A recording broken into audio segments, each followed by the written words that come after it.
She helps people who are looking for a miracle to help their pets who are suffering or dying or very sick. And she has a really good success rate because she cares, and she also has an innate genius for this. And it's a unique niche, right?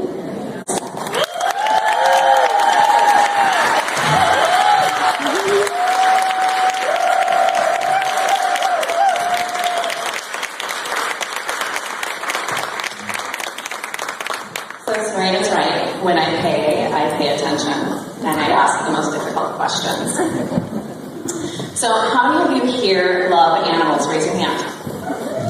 Awesome. And keep your hands raised if you think they're the coolest people on this planet. Me too. And you're all the people I want to network with. So about 5 years ago, I was standing at the airport waiting to board my American Airlines flight when the flight attendant announced that they would be boarding families with small children and strollers first. So I marched to the front of the line with my stroller and my 18-year-old Norwegian forest cat, Holly. Holly was so cool, calm, and collected, not just during the boarding process, but on the flight itself, that the flight attendants and the passengers all mentioned to me how awesome she was. They'd never seen a cat fly on a plane and be actually happy about it. Not a peep from Holly during the whole flight, except when they came around with the food cart and Holly decided she wanted the $5 snack pack. For real, because what kid doesn't? So the flight attendant said, here's the deal. Holly, hands down, best kid we've ever had on our plane. We want to give her a set of pilot wings. If they would have been handing out Mother of the Year awards, I know that I would have won one. But things were drastically different the year previous. Holly had been diagnosed with hyperthyroidism, which is a disease that I knew absolutely nothing about and could barely say. What I do know is that it's a disease that requires a lot of veterinary care because very regular blood tests. So Holly was 17 and had 17 years of experience with how to use her claws and her teeth, which made it very hard for the vets to get the blood that they needed. And our veterinary visits were really traumatic for all parties involved. And there were a lot of vet visits where they had to muzzle her and restrain her and still didn't get any blood. So Holly decided at that point that all vets were demons. And what really was horrible in that is that she started to view me the same way. I was also the bad guy because I was the person taking her there. So she would hide from me all the time. So my best friend and my kid really didn't want anything to do with me while she was really sick. And it took a toll on both of us. And then things got worse, because that's kind of how it always works, right? And she was diagnosed with a very aggressive cancer.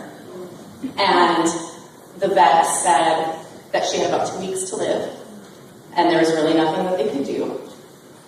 And they sent me on my way. And looking back, I can't help but wonder if the stress from the previous veterinary visits, all the blood tests taking her there, that stress didn't trigger the cancer in her body. But what I do know is that there was no veterinary team fighting with me, for me, to help find a cure. And I felt very, very alone. And I didn't know what to do And the only people I could actually go to were other animal lovers who'd been down the same path. And the only words they had for me scared me even further and actually sent me into grieving Holly before she had even died. I am so grateful for Western medicine and hospitals and vets and doctors, but we all know that there's gaps in the system. And just like Rachel Abrams said, people go to her when they can't get the answers they need from their doctors. All of a sudden, I was in that same position looking for somebody who could help me, who was outside of that Western realm. And there was no one. So I decided to be the mama bear that I knew that I was. And I became certified in 2 different healing modalities. I studied with physicists, I worked directly with vets, and I put myself in a cancer crash course. Holly was my very first patient, and we saw such profound changes with her. And her vet saw profound changes. And Holly and I were able to rekindle that bond that we had while I was assisting her through her pain.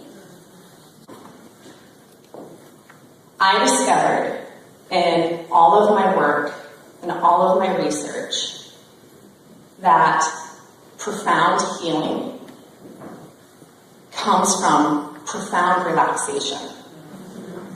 And when you're relaxed, your brain creates endorphins, which allows your muscles to relax. And when your muscles relax, blood and oxygen begins to flow, which allows you to absorb nutrients and enzymes more efficiently. It regulates your hormones, detoxes your body, and builds up your immune system. It's called the physiological relaxation response. And there are scientific studies that prove if this can be triggered in somebody in a hospital, they can save the hospital $2,000 a day. So I figured out how to do that with animals. And I created an audio track that I'm going to give all of you for free tonight. I'm super excited because this is where I hit that I'm going to totally help 1 million animals. And I've already been sharing it with my own clients, and about a month ago is when I released it. And about 2 weeks ago, I received an email from a client of mine who said that she came home one night and the fire alarms had been going off in her condo for at least an hour. They were faulty, and it sent her dog into a panic attack. And when she got home, the dog was frothing at the mouth, panting, pacing, couldn't breathe. And it was 10 p.m., so my office was closed. And this dog actually has a history of panic attacks, and it used to be with separation anxiety. She's a previous client of mine. And her separation anxiety would be so bad that she destroyed the house and almost killed herself. But they haven't had any problems since. It's been smooth sailing. So anyway, when this happened, her human is doing everything she can to try and get her dog to calm down. And then she remembered she had this audio track, and she played it. And within 2 minutes, the dog's breathing was totally fine. And I know, I was like, yeah! And when I'm reading the email, crying, celebrating, grinding, like everything. And so then within 2 more minutes, the dog crawled up on the sofa, licked her on the face, and went to bed. And I was like, oh my God, that's why I do this.